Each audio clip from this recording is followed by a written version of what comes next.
sur l'enclave, sur du parchemin. Maintenant, aujourd'hui, évidemment, ça coûte très très cher.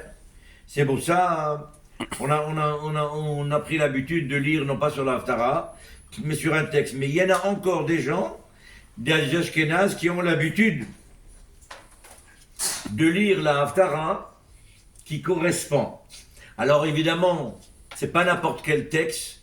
On a choisi quelque chose. Chaque Haftara a été choisi par rapport au sujet de la paracha de la semaine. Ça veut dire, regardez par exemple ce Shabbat, nous avons lu les rêves de Paro. Comment Yosef est sorti. Et bien là aussi, on a lu dans la Haftara cette semaine, si vous avez fait attention, nous avons lu également le rêve qu'il y avait avec l'histoire de Shlomo HaMelech. Lui aussi, avec ces deux femmes qui avaient, chacune avait un bébé. Et ces deux femmes, chacune elle avait un bébé. Et dans la nuit, ils vivaient ensemble ou à côté, et chacune, elle a pris son bébé pour l'allaiter. Elle a trouvé que son fils, il est mort. Une a trouvé que son fils est mort et l'autre non. Qu'est-ce qu'elle a fait? Elle était maligne. Elle est allée, elle a vu que sa copine s'est endormie, elle a pris son bébé, elle lui a mis le sien qui est mort. À côté d'elle, elle a pris le sien. Donc elle a pris le vivant, puisque les bébés, ça se reconnaît pas beaucoup la différence. Alors le lendemain matin, l'autre elle a vu son bébé mort, elle a dit c'est pas le mien celui-là. C'est pas possible. Alors ils ont commencé à se disputer, oui, si tu as pris le mien, on dit non c'est le mien. Ils sont allés chez qui?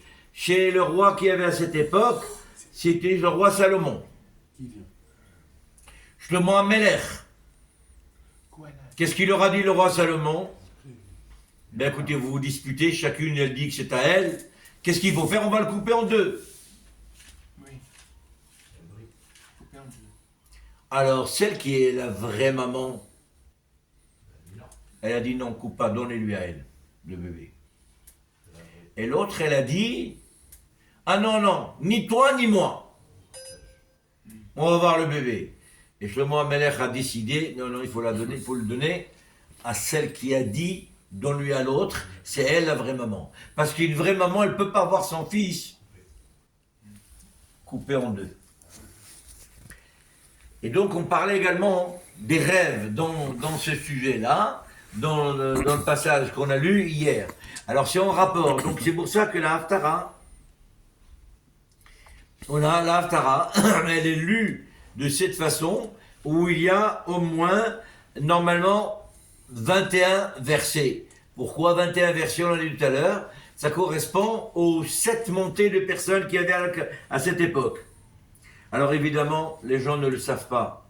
Le Shulchan Aruch, il dit dans le Siman Kouf Mem Vav, Asur le daber shamaftir kore banavi.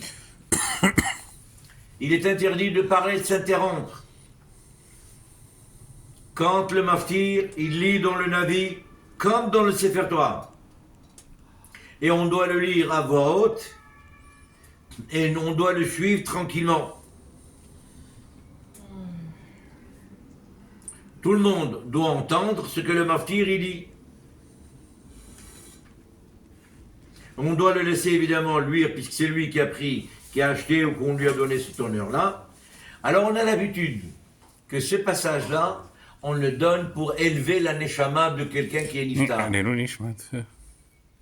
Ça apporte beaucoup de illou neshama, faire monter la neshama au plus haut niveau, mieux que le maftik, mieux que le shviri.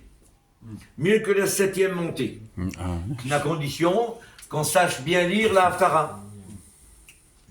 Mais celui qui ne connaît pas, ou celui qui ne sait pas lire bien la Haftara, évidemment, il vaut mieux qu'il monte Shviri, qu'il fasse Kaddish. Ou alors, qu'il monte lui, qu'il fasse Kaddish, et il en aura quelqu'un d'autre pour dire la Haftara, parce que si lui, il ne sait pas bien, c'est pas correct. Alors la question se pose, Serge, qu'est-ce qu'on fait si il n'y a qu'un Cohen qui sait lire la Haftara? Et lui, on l'a déjà fait monter à la Torah. Au premier, on l'a fait monter. Oui, Ou alors il a acheté, lui. Il m'occupe de sa vie. Qu'est-ce qu'on fait? S'il te plaît. Viens, sa maman, il m'a dit... Eh bien, dans ce cas-là, oui, on peut le faire monter, même Mafir. Vite, vite.